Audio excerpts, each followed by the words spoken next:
네, 지금부터 화성형 기본사회 구현을 위한 지방정부의 역할이라는 주제로 종합토론을 이어가겠습니다. 먼저 한 분 한 분 소개를 해드리겠습니다. 소개해드릴 때마다 큰 박수 부탁드립니다. 오늘 좌장을 맡아주셨습니다. 강남훈 사단법인 기본사회 이사장님 참석해주셨습니다. 네, 다음 정균승 군산대학교 명예교수님 함께해 주셨습니다. 김성용 국회의장 민생정책비서관님 자리해 주셨습니다. 네, 남기업 토지플러스 자유연구소 소장님 함께해 주셨습니다. 네, 그리고 오늘 토론 패널로 자리해 주신 윤형중 랩 2050 대표님 함께해 주셨습니다. 네, 마지막으로 김정삼 주식회사 유스 바람개비 대표이사님까지 모셨습니다. 네, 그럼 저는 이사장님께 마이크를 넘기겠습니다. 예, 이렇게 토론 시간이 시작되었습니다. 그래서 오늘은 조금 좀 충분한 시간이 있기 때문에요. 여기 계신 청중 여러분들로부터 좀 질문을 많이 받고요. 그래서 거기에 대해서 답을 좀 하는 이제 그런 식으로 시간을 가져보려고 합니다. 그래서 기본 사회라고 하면 이렇게 발표하신 걸 보면 이제 복지국가라는 우리 이념이 있었는데 그 이념을 현대적인 과제를 해결하면서 현대적인 복지국가를 만들어 가겠다. 이제 이렇게 생각하시면 좀 편안할 것 같습니다. 그래서 그러면 복지국가라고 이름을 붙이지 왜 기본사회라고 붙였냐 이렇게 말을 한다면 이제 복지국가라고 하는 건 좀 학문적인 이름이고요. 이렇게 어떤 나라에서도 복지국가를 만들 때 어떤 정당이나 어떤 대통령이나 어떤 수상이 나는 복지국가를 만들겠다 이렇게 말하신 분은 잘 없고요. 그러니까 루즈벨트 대통령은 자기가 만들고 싶은 복지국가를 뉴딜이라고 불렀죠.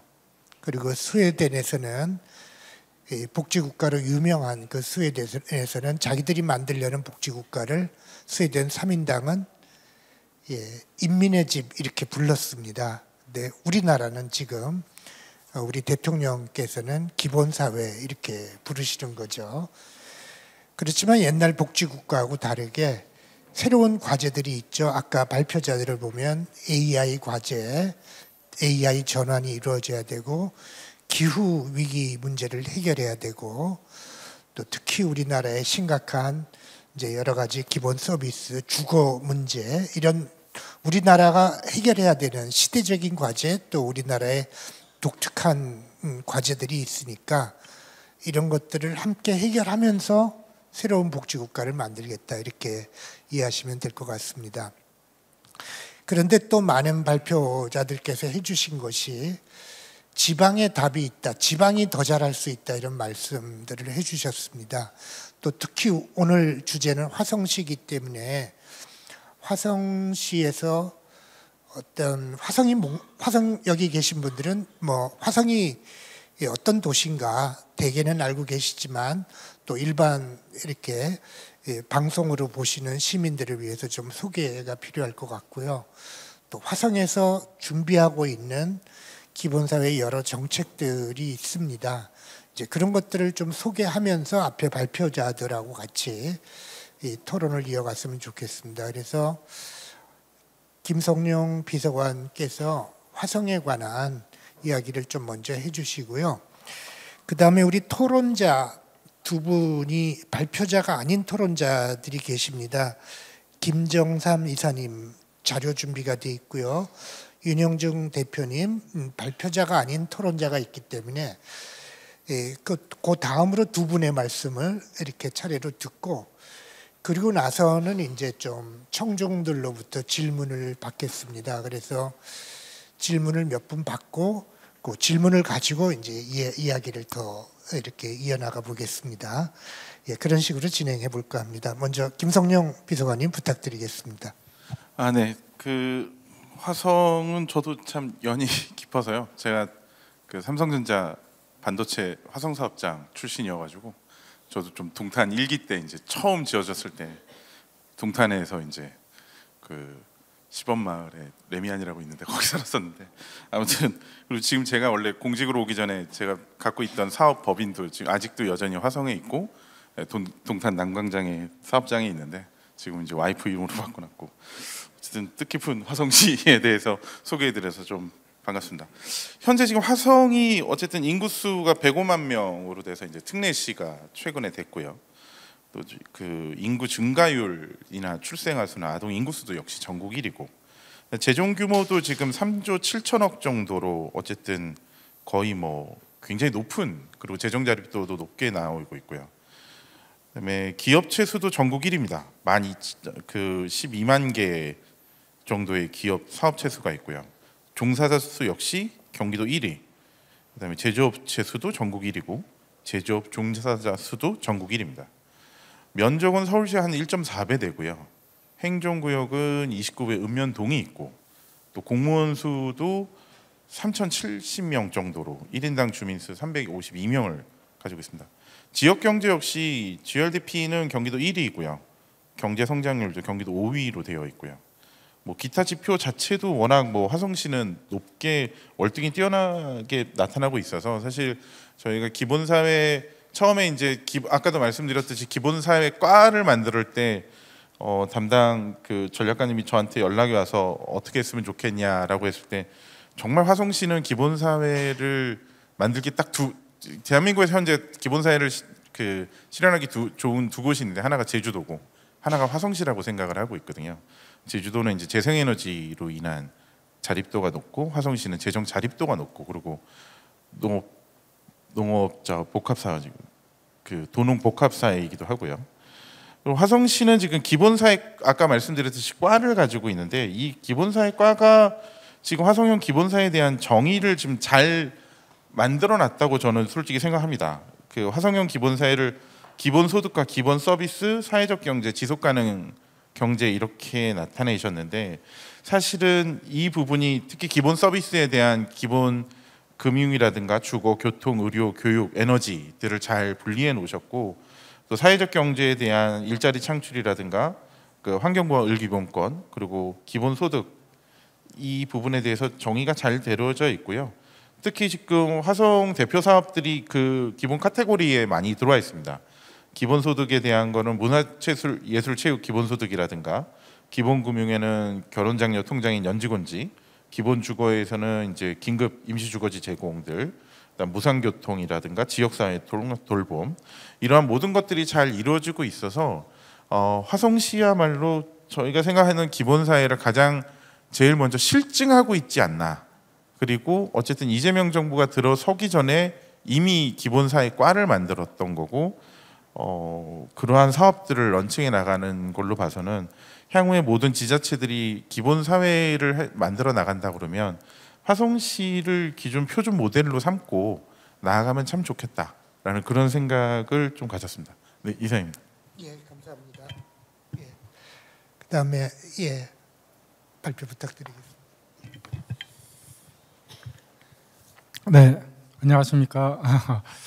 저는 그 사회적 기업 유스바람갭이라고 교육 사회적 기업을 한 14년째 하고 있는 사람입니다.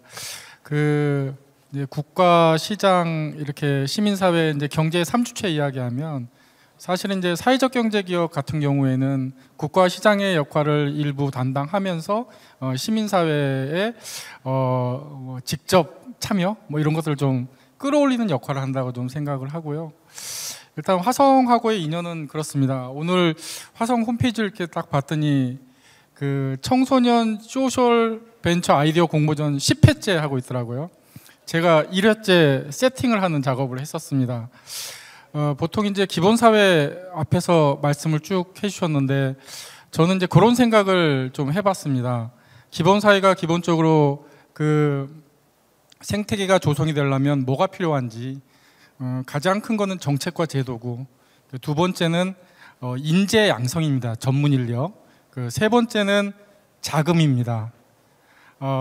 앞에 그 연사님들의 좀 말씀을 들으면서, 그럼 화성시는 이 세 가지를 어떻게 좀 해결하고 있는지 되게 궁금했습니다. 그래서 저는 이제 성남시를 이제 주로 배경으로 좀 살고 있는데 화성시 기본사회 정책을 이렇게 좀 보내오셨는데 보고 깜짝 놀랐습니다.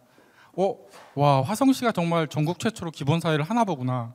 이렇게 쭉 이제 찬찬히 이렇게 살펴보면서 무엇을 하려는지는 알겠다. 근데 이거를 누가 하지? 그리고 어떻게 하지? 저는 이제 국가, 시장, 시민사회 영역에서 한 30년 가까이 청소년, 청년 일을 좀 해왔기 때문에 누가 하고 어떻게 하냐에 굉장히 관심이 많습니다. 그래서 화성시를 좀 들여다봤습니다. 화성시를 들여다보니까 일단은 어떻게 할 것인가와 관련해서 저는 이제 전통과 고전이 주는 의미가 있다고 생각이 듭니다. 기본사회라는 취지를 아무리 그 이야기를 해도 기본사회라는 취지가 화성시 안에 문화가 되려면 절대시간이라는 게 필요합니다. 그 절대시간을 우리가 어떻게 만들 것인가, 이 기본사회라는 걸 우리 화성시라는 지역에서 어떻게 문화로 만들어낼 것인가, 이제 그런 고민을 좀 한번 해보게 됐습니다. 저는 관심이 청소년, 청년 쪽이라 과연 화성시가 어떤 실험을 하게 될까. 그 절대시간이라는 거는 저는 이 화성시에 사는 주민들이, 시민들이 공공이든 민간이든 많은 실험들을 통해서 안정적인 시스템으로 나아가는 과정이라고 생각이 듭니다. 그 과정을 어떻게 설계할 것인가. 저는 일단 오늘 자료집에 좀 가름하면 사회적 경제 분야에서의 한 3가지 말씀을 좀 드렸습니다. 잠깐 보면서 말씀드리겠습니다. 어이구.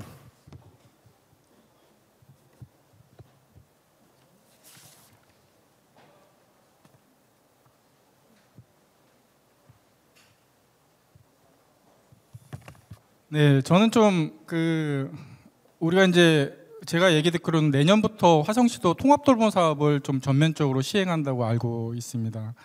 우리 통합돌봄 사업에 좀 시초가 됐던 곳은 저쪽 이탈리아의 그 카디아이라고, 이탈리아가 하고 있는 그 돌봄 사업의 어떤 그 효시가 되는 것들을 좀 받아와서 한국이 세팅한 걸로 알고 있습니다.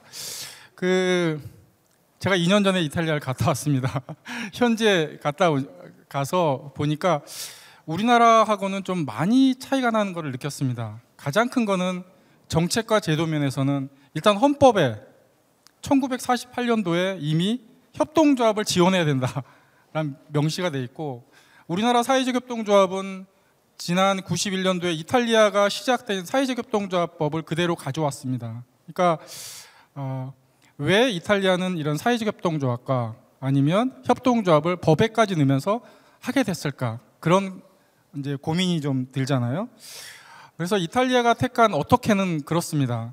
한쪽은 서비스 유형, 한쪽은 일자리 유형. 그러니까 서비스 유형의 개별 기업이 아니라 서비스 유형의 클러스터를 가져와라. 그리고 한쪽은 일자리의 클러스터를 가져와라. 그러면 그 클러스터가 형성이 되면 관에서는, 공공에서는 그것만 좀 지원을 하겠다. 그럼 정책과 제도 면에서는 법적인 게 다 돼 있으니까, 두 번째는 그러면 이런 것들 일하는 사람을 누가 키워낼 것인가라고 하잖아요. 근데 이거를 시민사회가 키워냅니다. 협동조합의 전국 연합체하고 여러 가지 유형의 아젠다를 가지고 묶인 콘소시엄 하는 단체들이 그런 인재와 기업들을 키워내는 일을 하고 있습니다. 그러니까 이게 화성시가 직접 키워내는 일이 아니고요. 그죠? 시민사회가 그 역할을 담당해서 하고 있습니다. 세 번째, 사회적 금융. 세 번째, 제가 처음에 생태계 말씀드리면서 그 자금과 관련된 말씀 좀 드렸는데, 아까 말씀드리니까 3,200억이란 큰 돈이 책정이 돼서 움직이는 말씀을 좀 들었습니다. 그래서 저는 이탈리아의 좀 전통과 고전의 입장에서 우리가 기본사회라는 기본 화성시의 문화가 만들어지기 전까지는 기존에 진행됐던 사회적 경제와 관련된 활동들을 어떻게 좀 한 단계 좀 업그레이드 할 것인가. 개별 기업의 직접적인 지원이 아니라 그 클러스터를 형성하는 것들을 도와주고 클러스터들이 충분히 실험할 수 있도록 도와주는 거. 저는 이제 성남시 배경이라 조금 약간 좀 여담처럼 잠깐 좀 말씀 좀 드리면 우리 이재명 대통령께서 성남시장 초임 시절에 전국 최초로 사회적 경제 기금을 50억을 만들겠다 하셨거든요. 근데 지금 한 20억 정도 있습니다. 아직까지. 왜 그러냐면 이제 모라토리엄 선언하시면서 이제 성남시 자체 좀 어려움이 있어가지고 좀 중단이 됐는데, 저는 화성시가 660억의 사회적 경제기금을 마련한 거 깜짝 놀랐습니다. 물론 이제 상황을 알아보니까 한 300억 정도는 일반 기금으로 전용을 했고, 아직 한 300 몇 억 정도가 사회적 경제기금으로 있다는 것 자체는 전국에서 아마 최고의 기금이라고 생각이 됩니다. 근데 저는 한편으로 좀 아쉬운 거는 그거를 이렇게 아직까지 좀 이자 운영 방식을 좀 쓰고 있다, 이렇게 좀 하고 있어서 하나 좀 사회적 금융 활성화란 차원에서, 아니면 그런 전국 최초의 어떤 기초가 튼튼한 이런 화성시의 입장에서 가장 강점을 살린다면, 저는 이제 이런 클러스터들이 활동하게 하고, 클러스터들이 활동을 하려면 기본적인 실험을 통해서 자립하는 기간이 있잖아요. 그 기간 동안은 이 기금을 팍팍 쏴가지고 실제 한 3년이든 5년이든 자립할 때까지 도와주고 일몰제로 정리하는 겁니다. 가령 올해는 한 5억, 내년에는 3억, 3년째 된 해는 1억 해가지고 한 10억 정도 지원해서 이 사업은 3년 뒤에는 이 클러스터들이 자립해서 나갈 수 있도록 그렇게 도와주는. 그러니까 저는 중요한 거는 화성시가 기본사회를 추진하면서 어떻게 지속 가능하게 이거를 함께 만들어가느냐에 있어서 그 지속 가능한 수행체와 어떻게를 좀 구체적으로 좀 설계를 해야 된다고 봅니다. 한 사업, 제가 눈에 띄는 사업이 하나 있었어요. 느린 학습자 지원 사업을 화성시가 하고 있더라고요. 보니까 담당자 말씀을 좀 들어보니까 일터 발굴이 어렵다는 겁니다. 그러니까 사회적 경제 기업의 일터를 마련해서 느린 학습자들의 자립을 돕겠다고 하는데, 실제 사회적 경제 기업이 굉장히 힘듭니다. 그리고 굉장히 촘촘한 지도가 들어가지 않으면 실제 자립이라는 게 좀 어렵습니다. 그러니까 그거는 이전 방식하고는 패러다임을 바꾸지 않으면 성공하기가 쉽지 않습니다. 근데 그런 실험들을 NGO, 시민사회, 사회적 경제기업이 수없이 많이 해왔습니다. 근데 저는 화성시가 해낼 수 있다고 봅니다. 방금 말씀드린 그런 노동통합형 사회적 기업들을 좀 활성화시키고 이런 클러스터들을 지원하는 일들을 좀 체계적으로 진행을 하면 저는 이거는 성공한다고 봅니다. 어제 보니까 느린 학습자 정부에서 새 정부 공약으로 입법하겠다고 나왔더라고요. 저는 화성시가 좀 선도적으로 이런 것들을 좀 해내면 충분히 우리가 기본사회가 단순한 취지가 아니라 화성시 안에서 좀 살아있는 정책과 제도로 시스템으로 좀 정착되지 않을까 이렇게 생각을 합니다. 제가 너무 많은 얘기를 했죠. 여기까지 하겠습니다. 감사합니다. 모자란 말씀은 다음에 한 번 더 해주시고요. 윤영중. 오늘 화성시와의 인연을 서로 강조하는 자리인 줄 제가 모르고 그동안 화성시와의 인연을 좀 적게 만든 것을 좀 반성하고 있습니다. 앞으로라도 좀 화성시와 좀 많은 인연들을 좀 만들어갔으면 좋겠다는 생각에서 몇 가지 제안, 조언의 말씀 좀 짧게 드리도록 하겠습니다. 화성시가 기본사회 전담과를 만들었다는 소식을 듣고 저는 굉장히 고무적이면서도 한편으로는 조금 걱정되는 측면도 있었습니다. 어떤 측면이냐면은 정부가 어떤 일을 할 때 어떤 새로운 기구나 조직을 만들면 그 조직이 상당히 일을 많이 했다라는 걸 보여주기 위해서 초반에 노력들을 많이 합니다. 그 두 가지 정도의 노력을 많이 하는데, 한 가지는 사업의 개수, 두 번째는 예산입니다. 그래서 최대한 그동안 하던 일들을 잘 모아서 이 분야의 일을 했다, 이렇게 이제 표현을 하는 경우가 꽤 있거든요. 그래서 기본사회 전담 부서가 만들어진 김에 그 일을 한번 좀 제대로 했으면 좋겠다라는 생각에서 기본사회의 기본 핵심적인 정신과 개념을 어떻게 담으면 좋을까, 제가 한 두 가지만 좀 말씀드리고자 합니다. 하나는, 첫 번째는요, 기본사회의 핵심적인 그런 개념 중에 하나는 사각지대가 없다는 것입니다. 이재명 대통령께서 자주 쓰는 표현 중에 하나가 우리 이제 안전망이라는 표현이 있거든요. 세이프티 넷이라 그러죠. 저는 안전망이라는 표현, 세이프티넷이 그 처음에 어원이 어디서 왔는지가 좀 최근에 좀 궁금해지긴 했는데 아직은 못 찾았는데요. 네, 이재명 대통령께서는 이 넷을 그물로 우리가 안전망을 만들다 보니까 자꾸 그 그물 사이로 사람들이 빠진다. 그 빠지는 사람들 도대체 어떻게 하느냐. 어떤 데는 그물이 뚫려 있고요. 어떤 데는 그물망이 좀 넓고 해서 그물에서 사람이 빠지거든요. 그래서 이재명 대통령께서 자주 쓰는 표현은 안전 매트리스, 세이프티 매트리스라는 표현이 저는 앞으로도 좀 많이 그 회자되었으면 하는데요. 이제 그 뜻은 사각지대가 발생하면 안 된다는 것입니다. 우리가 기본소득, 기본 서비스의 가장 기본적인 정신도 기존의 복지 체계에서는 어찌 됐든 간에 사각지대가 많이 발생했거든요. 그래서 기본 사회의 정신을 반영한 그런 정책들은 최대한 사각지대가 어디에 있는지, 거기에 놓여 있는 사람들이 누구일지, 또 그 사람들이 거기에 빠지지 않으려면은 어떻게 정책을 좀 보완해야 되는지가 굉장히 중요하다라는 말씀을 첫 번째로 좀 드리고 싶고요. 또 두 번째, 앞선 연사들께서도 많이 강조했던 개념인데요. 기본 사회의 핵심적인 개념 중에 하나는 우리가 추구해야 되는 복지의 수준이 최저가 아니라 기본이라는 것입니다. 그 우리의 수준이라는 것을 좀 스케일로 이렇게 나눠 보면은 아마 최저부터 최대까지 갈 수 있을 것 같은데요. 기본이라는 것은 최저는 당연히 아니고요. 물론 최대도 아닙니다. 아마 최저와 최대 그 사이에 어딘가에 있겠죠. 또 아마 기본보다 높은 수준도 있을 것입니다. 아마 그거를 저는 적정이라고 좀 표현하고 싶은데 적정보다는 좀 적고 최저보다는 높은 수준입니다. 그래서 그 많은 정책들이 시행될 때 우리의 그 수준이 어디에 해당되어야 되느냐. 당연히 최저가 되면 기존 복지 체계와 다를 바가 없거든요. 제가 정명근 시장님의 연설문 중에서 상당히 인상적인 표현을 봤는데요. 시장님께서 이런 표현을 하셨더라고요. 기본 사회에 대해서 우리가 어디 길을 지나다가 넘어졌을 때 그 상처에 대해서 밴드를 붙여주는 게 기존 복지라면 애초에 넘어지지 않게 길을 잘 닦아주는 게 그게 기본 사회다. 그렇게 이제 연설을 하셨더라고요. 아마 이 전담 부서가 이미 기본 사회 정신을 아주 잘 알고 있지 않은가 저는 그렇게 생각을 했는데요. 그 정신에 맞게 기존의 정책들을 더욱 세심하게 잘 다듬어 주셨으면 좋겠습니다. 네. 예, 감사합니다. 예, 이제 그 청중들로부터 이렇게 질문을 좀 받아볼까 합니다. 손을 좀 들어주시면 마이크를 좀 전달해 드리겠습니다. 그래서 그 질문을 좀 받아서 이야기를 이어가고 싶은데요.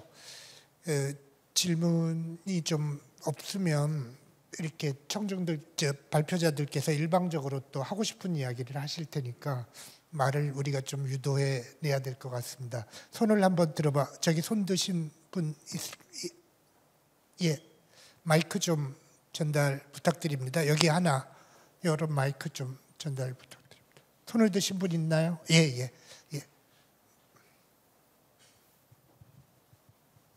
네, 안녕하십니까. 제일 오른쪽에 대표님께 좀 여쭤보고 싶은데요. 지금 화성시가 지금 화성형 기본 사회를 이제 잡으면서 기본 사회과를 지금 만들려고 지금 하고 있습니다. 그 안에 이제 원래 사회적 경제 공동체 과가 아예 있었었는데 그걸 이제 그쪽으로 편입시키는 지금 준비를 하고 있는 것으로 알고 있거든요. 그래서 이게 실질적으로 대표님이 보시기에 사회적 경제과와 기본 사회에 어떻게 관계가 설정이 되는 것이 바람직하다고 생각하시는지 좀 궁금합니다. 제가 성남시에 살아서 잘 모르겠는데요. 저는 이제 기본 사회 화성시에서 나온 정책 자료만을 보고 봤을 때는 굉장히 이제 기존에 이제 공공에서 하던 사업하고는 좀 다르게 융합 사업이고 이걸 지휘하고 하는 작업이 되게 중요할 것 같다. 이런 걸 어떻게 할까 그런 고민이 하나 있었고요. 그래서 방금 주신 말씀처럼 그럼 사회적 경제 영역에서는 이런 기본 사회를 어떻게 좀 받아들이고 어떻게 수행해야 될까 이런 고민들을 했었거든요. 그러니까 이 행정 체계에서의 어떻게 하시는 제가 화성시 상황은 잘 모르겠고요. 다만 뭐냐면 아까 말씀드린 것처럼 기존에 하던 시민사회와 사회적 경제기업의 활동들이 여기서는 이제 기본 사회의 지속 가능성을 만들어내는 핵심이라고 이제 정리는 하셨더라고요. 그러면 가장 사회적 경제 기업들 아니면 사회적 경제와 함께 하시는 분들이 가장 어려워하는 지점이 뭐냐? 사실은 이제 규모의 경제를 제일 어려워하거든요. 개별 기업이 미션을 가지고 활동을 하지만 정말 이렇게 뭐랄까요?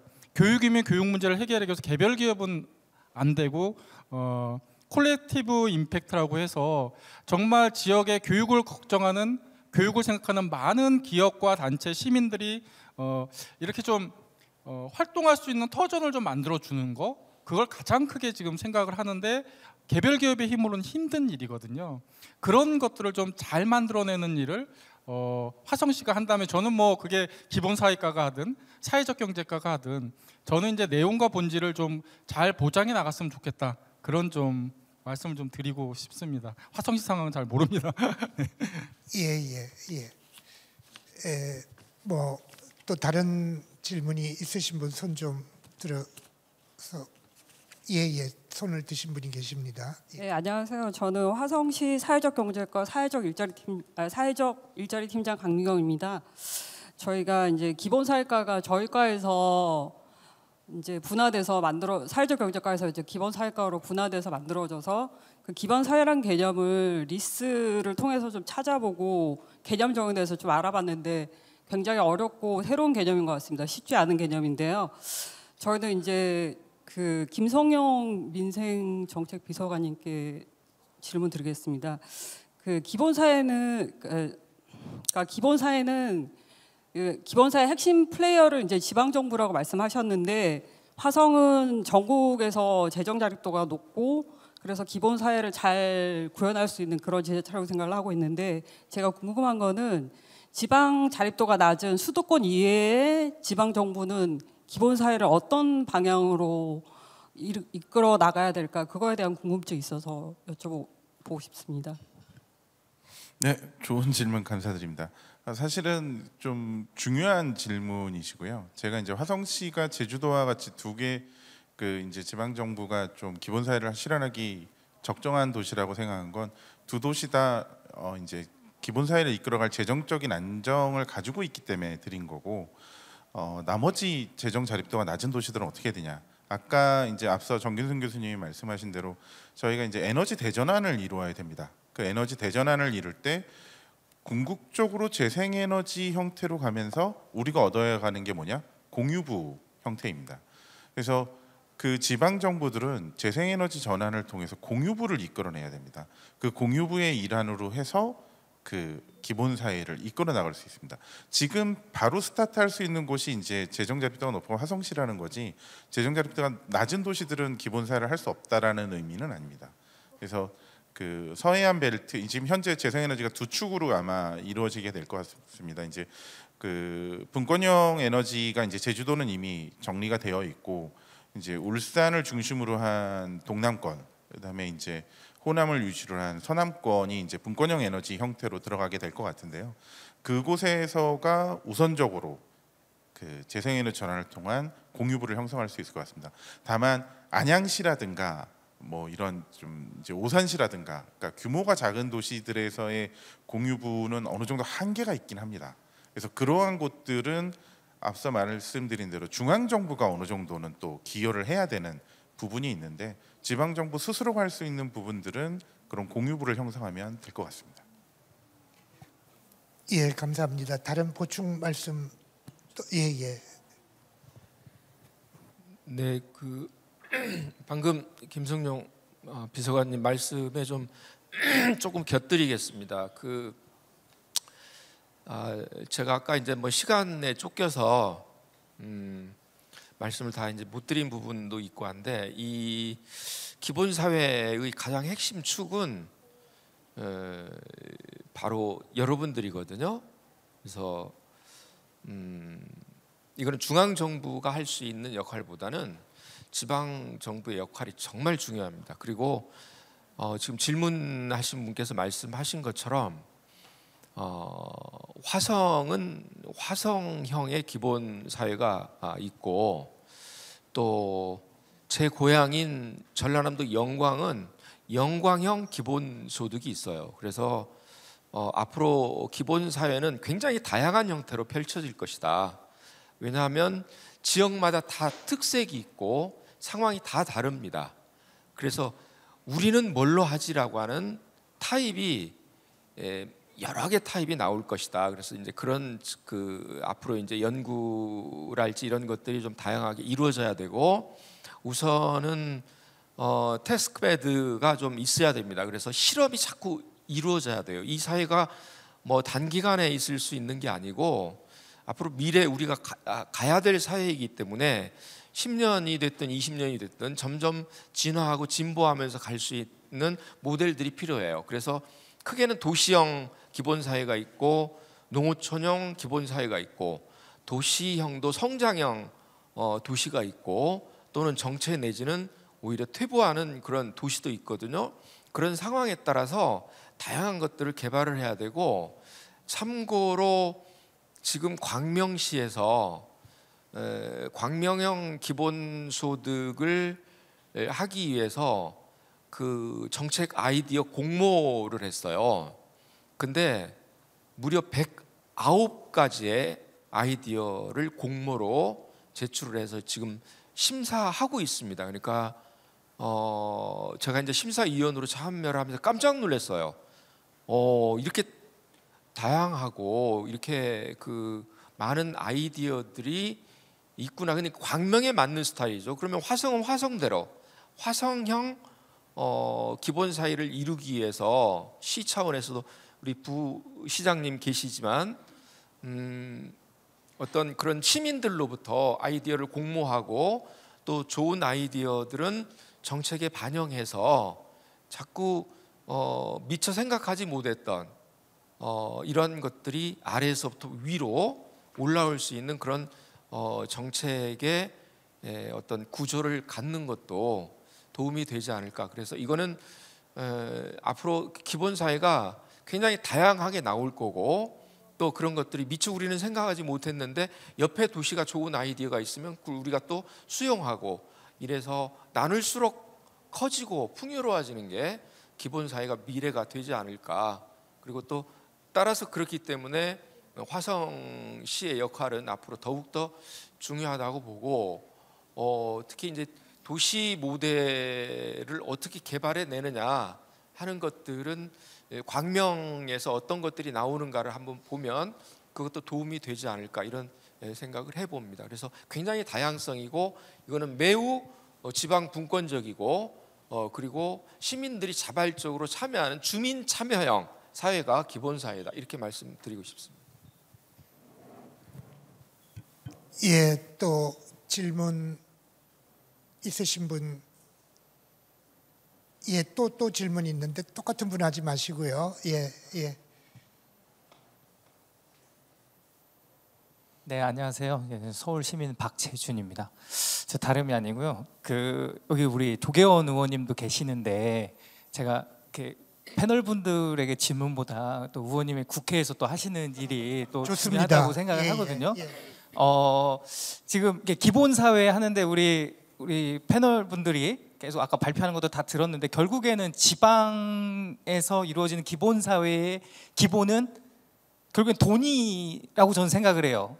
지금 대한민국 국가 예산의 그 재정이 제가 알기로는 8대2, 그러니까 중앙에 8, 지방에 2가 있는데 이게 뭐 7대3이나 아니면 6대4까지도 이렇게 비율을 조율을 해서 이렇게 지방에도 돈이 확실하게 이제 내려지게끔 해야 지역에서도 지방에서도 이런 기본 사회가 실현이 되지 않을까라는 생각을 일단 갖고 있어요. 그래서 국회에서 이 논의를 정말 한번 진지하게 우리 또 여수가 지역구신데 여수 또 살리는 기업에서 이렇게 재정을 좀 확실하게 좀 중앙에 집권되어 있는 거를 조금 이렇게 지방에 더 이렇게 나눌 수 있게 하는 게 저는 기본 사회의 시작이지 않나 이런 생각을 하고요. 또 하나는 우리 남기업 대표님한테 좀 여쭤보면 아까 빈집이 38만 가구인가 뭐 이렇게 됐는데 빈집세 얘기를 해주셨어요. 근데 빈집세도 좋은 아이디어긴 한데 혹시 이게 정부에서 그 빈집을 사들여 갖고 그러니까 집값 어차피 빈집이니까 좀 사들여서 그걸 때려 부시고 거기에다가 뭐 빌라라든가 아니면 이렇게 좀 그 집성촌처럼 그냥 이렇게 구성을 하면 어떤가, 이제 시골 마을 같은데 그런 빈집 같은 거를 좀 이렇게 정부에서 사들이는 방법. 그래서 정부에서 다 못 사들면 그게 이제 지방 화성이면 화성시에서 사들여 갖고 그거를 좀 뒤어서 공급을 좀 만들면 어떨까. 좋은 모델이 저는 이제 그 화순에 10,000원 아파트 뭐 이런 청년들을 위한 그런 식의 어떠한 그 주거 같은 게 해결이 되면은 청년들도 말 그대로 좀 이렇게 살 수 있고. 근데 저는 이제 단순하게 그런 게 가능한지 이런 거가 궁금해서 여쭤봤습니다. 예, 네. 감사합니다. 두 가지 질문에 대해서 먼저 조계현 의원님. 예. 갑자기 제가 질문을 받게 될지는 꿈에도 생각을 못했는데요. 예, 그 동의합니다. 지방 재정과 중앙 재정의 지금 8대2 정도인데 이재명 정부에서는 분명히 그 비율이 지방 재정의 비율이 높여질 것이다. 예, 그 확신하고 있고요. 더 중요한 것은 이재명 시장 시절부터 강조했던 게 있습니다. 재정도 높여야 되지만은 무엇보다도 그 재정을 지방 정부가 그 지역의 실정을 누구보다 잘 알지 않습니까? 그래서 재정의 자율적 운영, 지방 정부에게 그걸 그 권한을 부여해 주는 것이 중요하다. 지금은 다 매칭이 되고 있지 않습니까? 예산이. 그렇게 되다 보니까 그 지방에서 가장 그 필요한 부분에 재정 투여를 할 수가 없습니다. 지금은 독립성과 자율성이 좀 제한되어 있기 때문에 이 부분도 아마 이재명 정부에서는 좀 지방 정부의 재정의 독립성도 높여 나가지 않겠는가 이렇게 생각하고, 또 그 부분을 위해서 국회에서 할 수 있는 일은 또 최선을 다해서 하겠다 말씀드리겠습니다. 예, 고맙습니다.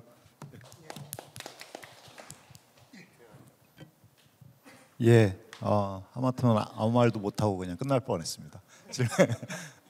질문해 주셔서 고맙습니다. 그것도 하나의 방법이죠. 만약에 빈집세를 부과해야 소유자가 이제 그 움직이기 시작하거든요. 이거를 내가 이용할까, 내가 리모델링해서 누구를 임대를 해줄까, 아니면 나는 이건 뭐 내가 들고 있을 필요가 없을 것 같은데라고 하는 내놓겠다, 공공에 내가 팔겠다라고 할 때 공공이 살 수도 있고, 근데 굳이 거기 그거를 부시고 새로 짓는 방법도 있지만 이미 있는 집을 잘 활용하는 것도 필요하다. 빈집세가 일단 부과가 되면 부담이 되기 때문에 내가 스스로 이용하는 건 어려우면 공공이 화성시가 그거를 신탁을 받아서 운영할 수가 있거든요. 그러면 이제 약간의 인센티브를 주는 거죠. 그렇게 해서 충분히 정책을 구성할 수 있을 것 같아요. 전남 화순 같은 경우는 10,000원 임대주택이거든요. 예, 그래서 굉장히 주목도 받고 전남 전체에서도 그거를 좀 검토하고 있다고 제가 알고 있어요. 근데 거기는 좀 그 화성이 이렇게 다른 데서 모방한다 그럴까요? 그거를 그대로 하기가 어려운 게, 전남 화순에는 부영이라고 하는 건설회사가 임대주택을 거기에 많이 지어놨는데 그것이 공실이 됐어요. 예, 그거를 이용을 하는 거고, 화순은 그거를 전세로 얻어서 10,000원에 임대주택을 한 거예요. 그러니까 그거를 많이 하면 할수록 화순에는 엄청나게 재정적으로 부담이 되는 겁니다. 그렇게 그러니까 이게 지속 가능해야 되잖아요.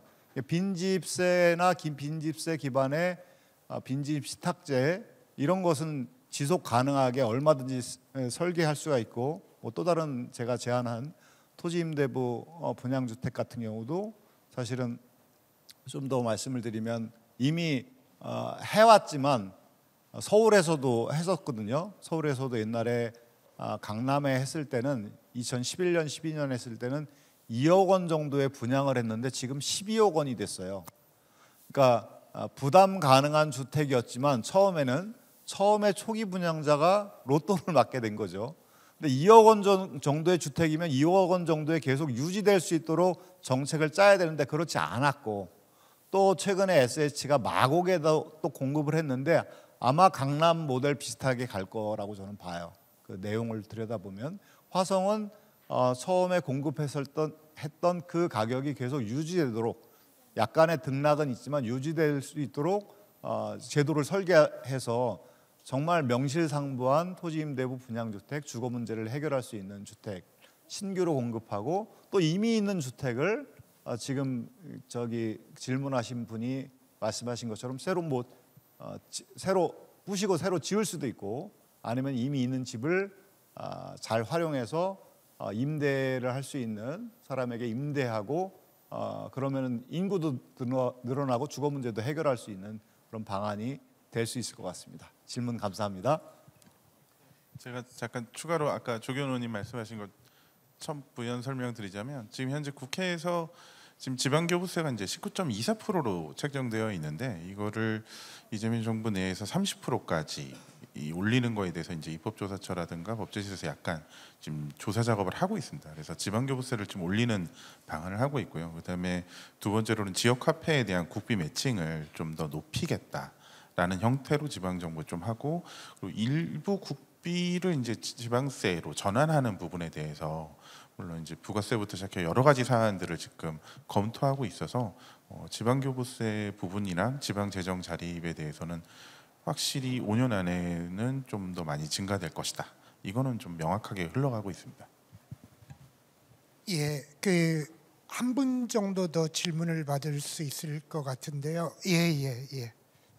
마이크 좀 부탁드리겠습니다. 안녕하세요. 화성시 살고 있는 주민 박현성입니다. 강영사 선생님께서 여러 가지 좋은 제도를 말씀해 주셔서 감사드립니다. 근데 제가 제일 궁금한 거는 그 빈집세와 이제 공유부 활용하는 내용도 들었는데요. 근데 이제 윤영중 대표님께서 아까 안전한 그물망을 넘어서 매트리스를 하신다고 하면, 우리 큰 화성시가 서쪽은 농촌 지역이고 동쪽은 도시 지역인데 어떻게 또 재원을 마련하면 좋을지, 또 혹시 중앙 정부에서는 어떤 목적세나 이런 그 환경세에 관련된 것들은 어느 정도 이렇게 준비하고 있는지, 그런 부분, 특히 이제 저희 화성시 서부권에서는 그 햇빛 연금 형식의 어떻게 나눠주는 소득을 하기에 약간 토지세가 비싸서 태양광 사업하기도 좀 여건이 어려움이 있습니다. 그런 부분을 어떻게 그 효과적으로 생각해가지고 정책을 펼치면 좋을지 우리 정균승 교수님과 윤영준 대표님께 질문드리겠습니다. 예, 답변을 짧게 하시고, 예, 그냥 제가 좀 말씀드리고요. 그 시간이 없어서 지금 여기 계신 5분들께서는 마무리 말씀을 좀 해주시면 제일 좋을 것 같아요. 그래서 이렇게 지금 이제 없는 돈을 만들어내야 되잖아요. 그래서 당장 조세부터 해서 돈을 마련하는 건 국민적인 합의가 아직 없으니까 일단 지방에서 없는 돈을 만들어서 시작을 해봐가면서 이제 그게 이제 중앙으로 퍼져나가면 좋을 텐데요.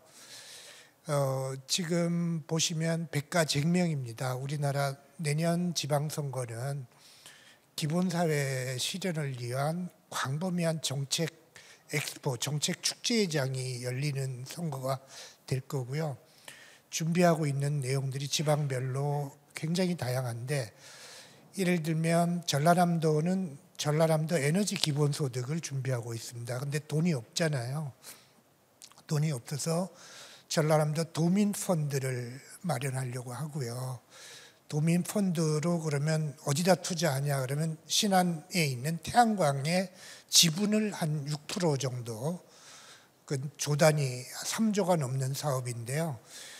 지분을 6% 정도 도민펀드로 지분을 확보하겠다라는 계획을 가지고 있습니다.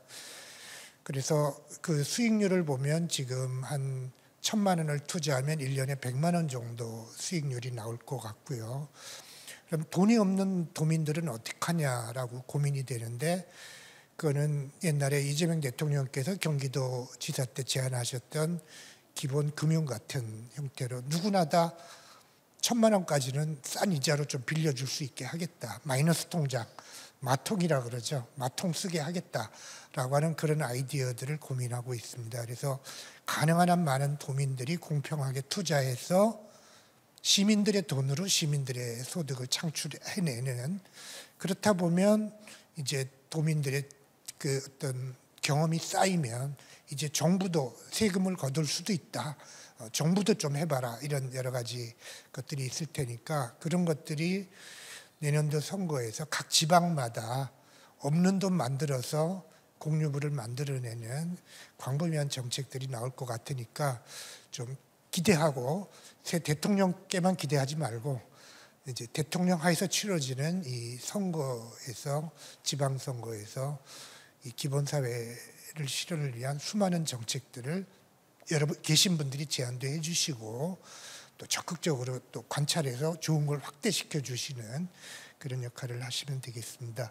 그래서 제일 왼쪽에 계신 제 자리에 마지막 말씀, 지금 1분씩 하시면 5분이 꽉 끝납니다. 그래서 1분씩 부탁드리겠습니다.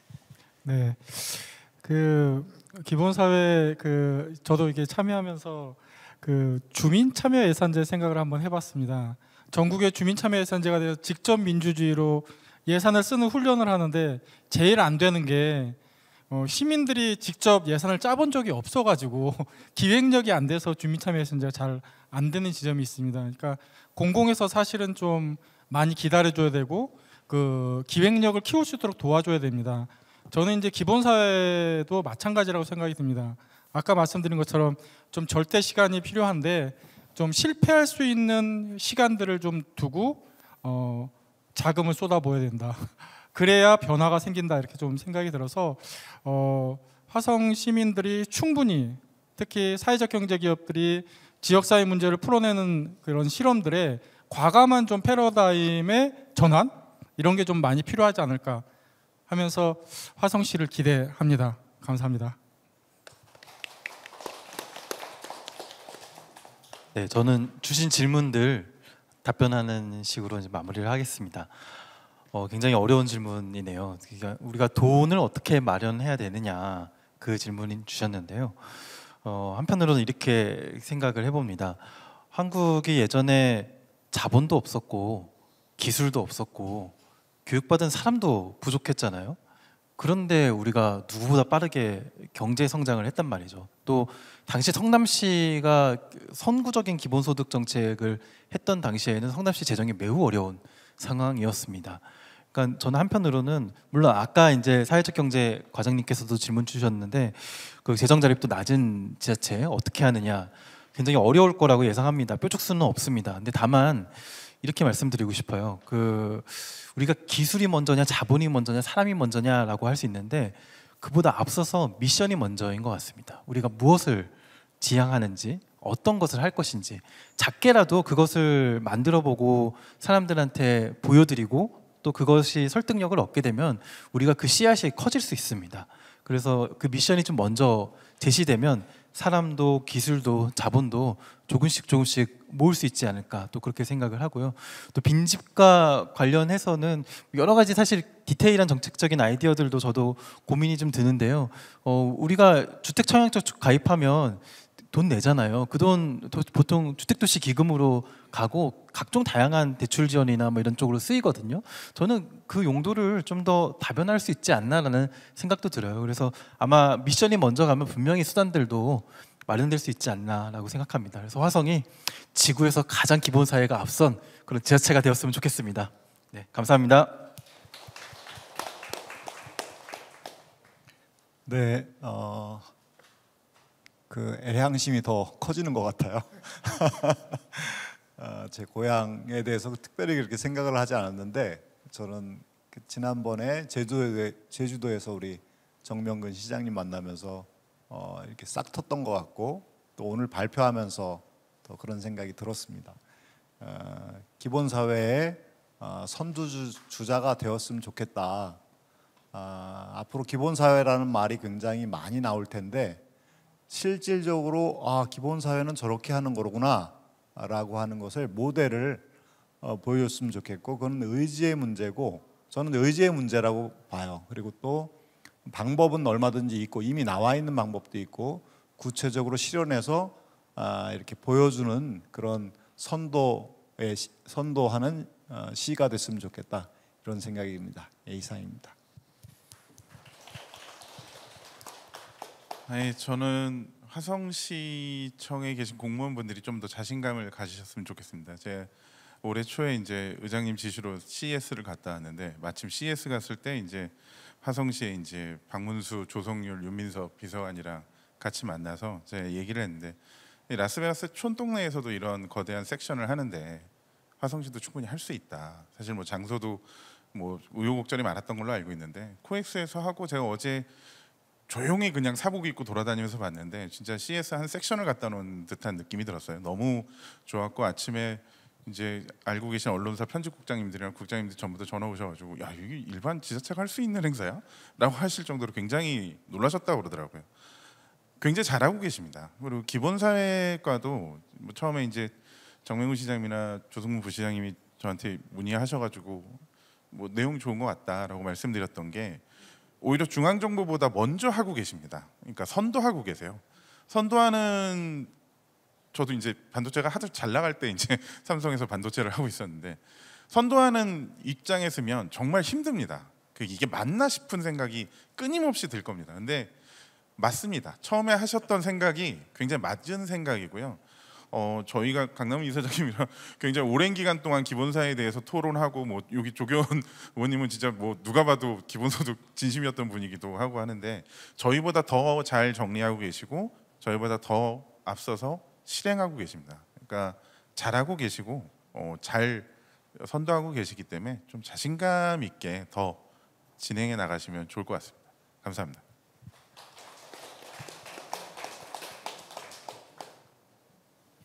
제가 보고 있는 시계는 불이 꺼졌습니다. 오늘 지금 저는 계속 시간에 쫓기고 있거든요. 그래서 좀 시간을 주실까 했더니 제 시간까지 쓰셔서, 그래서 저는 30초만 말씀드릴게요. 기본사회는 우리가 아직 가지 않은 길입니다. 그런데 우리가 가야 할 미래의 길입니다. 그 당위성이 있다면 방법은 얼마든지 찾을 수 있다. 우리가 물어야 될 것은 어떻게가 아니라 왜다. 왜라고 하는 질문에 답할 수 있으면 어떻게라고 하는 방법은 나올 수밖에 없다. 재원 문제를 얘기하기 전에 우리가 왜 기본사회로 가야 되는지, 그래야 되는 이유에 대해서 다른 누가 아닌 나와 내 가족, 내 이웃이라고 생각하고 내일이라고 생각하고, 그래서 그런 아이디어들과 지혜가 모아지고, 그리고 그것이 국민적인 공감대를 형성한다면 저희는 전 세계에서 가장 모범적인 그런 새로운 21세기의 사회를 건설하는 국가로 거듭날 것이다. 그게 저는 K 기본사회고, 그 중심에 화성시가 있다. 그래서 여러분들 모두에게 한번 박수를 보내고 싶습니다. 함께 박수를 좀 쳐주시죠. 네. 많이 기대하고 저도 불러주시면, 저는 요즘 저 재능 기부하는 게 취미거든요. 할 일이 없어서 재능 기부하러 다니니까 화성에서 불러주시면 언제든 찾아뵙겠습니다. 감사합니다. 예, 이제 마무리해야 될 텐데요. 그 사회자로서 저는 또 경제학 전공이고, 우리나라 경제에서 굉장히 우려되는 것들이 있습니다. 그래서 AI 전환에 지금 뒤처지기 시작했고요. 그 다음에 무엇보다도 재생에너지 전환이 OECD 꼴등입니다. 재생에너지가 OECD 평균이 50%가 넘는데 우리는 10%도 안 되는 계획을 가지고 2035년, 지금부터 한 10년쯤 뒤가 되면 미국, 영국, 독일 이래서 주요 무역국들이 다 전기는 100% 클린 에너지로 하게 됩니다. 그때 우리가 윤석열 정부 때 세운 계획에 하면 20%밖에 30% 뭐 재생 발전은 그밖에 안 돼서 우리가 무역에서 배제될 유일하게 왕따를 당할 그 엄청난 위험에 직면해 있는데 그 위험이 지금 안 알려져 있습니다. 그래서 그 위험에서 지금 2년 앞당겨진 이 새 정부의 출범과 더불어서 10년이라는 기간 동안에 이 뒤떨어진 걸 따라가야 되는데요. 그렇게 따라가야지만 우리 후손들이 이 땅에서 먹고 살 수 있고 번영할 수 있는데 그 관건이 이러한 급속한 에너지 전환을 이렇게 햇빛, 바람, 연금 그리고 하늘 바람과 햇빛과 바람이라는 우리 공유부를 활용한 이 기본 사회를 만들어 가면서 우리나라를 살려낸다라고 하는 매우 중차대한 이렇게 과제에 놓여 있다고 봅니다. 그래서 해결할 수 있다고 보고요. 지금부터 다시 시작하고 그 해결의 첫 출발들이 우리 지방 정부에서부터 시작될 것 같습니다. 아시다시피 신안군은 바람연금으로 2030년에 1인당 월 50만 원의 바람연금을 계획하고 있습니다. 그 계획이 모든 게 다 스톱이 돼 있었는데 계획뿐인데 대통령 취임하는 날 공무원들이 3기가의 사업 허락을 해줬습니다. 그러니까 투표를 잘하는 것도 중요한데요. 어쨌든 그런 꿈들을 실현해가는 이 지방정부 덕택에 우리 대한민국이 다시 살아날 수 있는 길이 될 거라고 믿습니다. 오늘 이렇게 참석해 주신 분들께 감사드리고 우리 화성시에서 더욱더 모범이 되어서 좋은 정책들이 여러 지방으로 퍼져나가는 그런 계기가 되었으면 좋겠습니다. 감사합니다. 네, 오랜 시간 열띤 토론을 해주신 우리 패널 5분과 강남훈 이사장님께 다시 한번 힘찬 박수 부탁드립니다.